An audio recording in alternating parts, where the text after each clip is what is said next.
All right, guys, welcome back to Small Town Bassin. A lot of you have seen my reed valve video where I diagnosed the reed valves on my Mercury Xr6 and repaired those, put new Chris Carson Marine glass reed valves in. They are fiberglass reeds, so you don't have to worry about them shattering, breaking off into your crankcase like the original stainless steel reeds.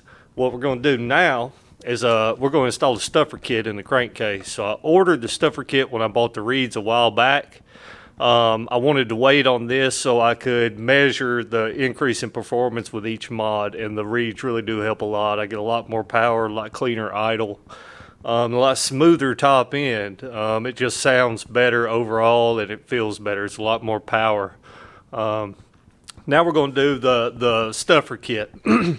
So there's mixed emotions about stuffer kits. You're altering the compression in your crankcase, which alters the way the motor runs. But if you want the most out of your outboard, you have to do some of these things. These things are tuned down from the factory.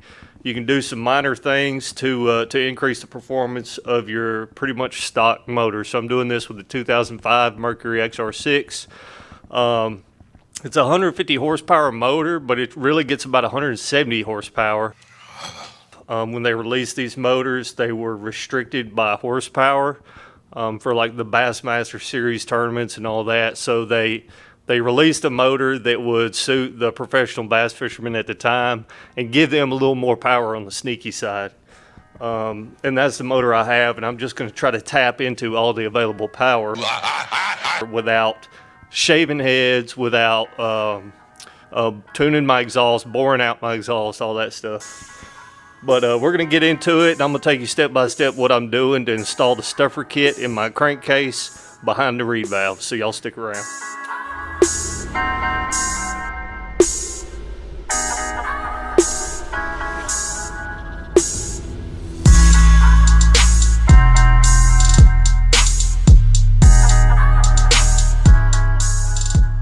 Alright guys, so this is my XR6. I took the cowling off, and the first thing you got to take off is your breather box. Let's speed this up a little bit.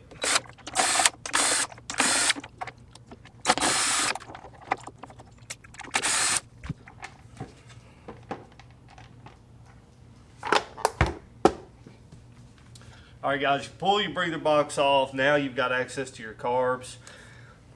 When you're taking your carbs apart, you don't have to worry about unhooking the fuel lines that bind your carbs together. Just take your butterfly linkage off. Keep in mind which one's the top, which one's the bottom, and you're going to put it back on the same way. So you'll take that off. You'll disconnect your main fuel line coming into the top and the vacuum line coming in the bottom, and you're going to disconnect your choke. So that's an electronic valve that'll deliver basically raw fuel into your motor without going through the carb. You'll disconnect it, and that is it. Then you can go pull your carbs off. You got a couple 7/16 lugs with Teflon nuts on the carbs, and you've also got Allen heads on the carbs. Don't know why they did that, but they did. And just take your time pulling everything off. So that's what we're gonna do. Y'all ain't seen Bassin Bob in a while, have you? What's up, guys? How y'all doing? We got Bob over here learning how to tear down. Gotta keep the vessel going. Yeah, how to tear down this Mercury motor. Bob's like a lot of you guys out there. He says, man, I don't know if I'd be comfortable doing that, just tearing into it, not knowing what I'm doing. Well, to be honest, man, that's the only way to learn how. I'm not a mechanic, industrial mechanic, so I mean, I kind of know what I'm doing. It's, you know, a machine, they're all the same, in, out, up, down, round, and round. Just nuts and bolts. Yeah, I mean, it's been put together at the factory. It can be taken apart. It can be put back together again. You just kind of make up your own order of operations in your mind and just go for it, man. You can't lose. Just don't, you know, don't mess up. Top off. Bottom off. Let me get those gaskets. Yeah. These are brand new gaskets, guys. I just did this carb rebuild a while back. All right, so now we're at the point where we have access to the intake manifold. This is where you have hex head bolts through the intake manifold that actually hold it to the backside of the crankcase. The Allen head bolts hold your reed blocks in from the other side, from the inside of the crankcase. So we're going to take all our hex head bolts out because that's what's holding our intake on. Then we'll move it to the side without disconnecting the fuel return lines going from the crankcase to the combustion chamber. Without disconnecting any of those, we're just going to shift it a little bit so we can get to our reed blocks and install our stuffers, then the reed blocks back on them, and just put it all back together the way we took it apart. All right, guys, got all my hex head bolts out. Now you just give it a little tappy tap tap. A little tappy tap, it should come right off. Don't hit it too hard. All right, guys, so you see all your reed blocks here, and you see I've already installed Chris Carson fiberglass reeds. And if you look down on the reed itself, it's seated. They seat extremely well on these rubber-coated reed blocks.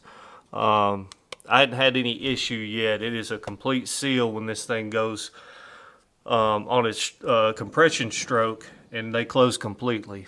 Now what we're going to do, now that we have it and have access to get these off, we're going to use our Allen head. We're going to use our Allen wrench and take these Allen heads off, put our stuffers in, then put the reeds back on over them, and bolt it all back up. Alright, guys, so these things only go in one way. You'll notice a different pattern on your stuffer blocks. If you'll slide your reed into the crankcase and lay your stuffer block in, you'll know which way it has to go. Then you just pull them both out and lay them onto your intake gasket and bolt it on like that. All right, guys, you can clearly see now that that we got our stuffers installed behind all the reed valves. Our gasket is in between the intake manifold and the stuffers.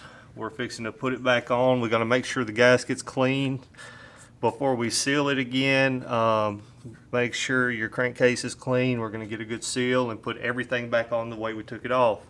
Now when screwing the intake manifold back on, when bolting it back on, you want to go just like you would changing a tire. You want to go in a star-shaped pattern back and forth across to get even pressure as you squeeze your gasket in. You don't want to damage your gasket. Then you'll lose all your compression. So you want to make sure you have a good seal here. We're going to go ahead and do that, and that'll be that. Then we'll fire it up and see what it sounds like. All right, guys, so we just completed our Chris Carson Marine stuffer kit install on my 2005 Mercury Xr6. I've about got it all buttoned back up. I'm going to bump the key. We're going to start it real quick and just see what happens. And I'm going to kill it real quick because I don't have water hooked up, but you know, it's okay. We're just going to bump it while the engine's cold. Then I'm going to put my air cover back on and put the cowl on and be done. We're good to go, and then we'll try it on the water as soon as we can.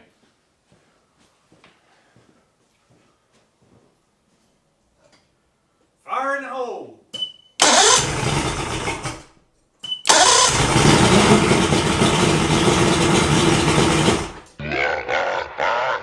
Alright guys, that's it.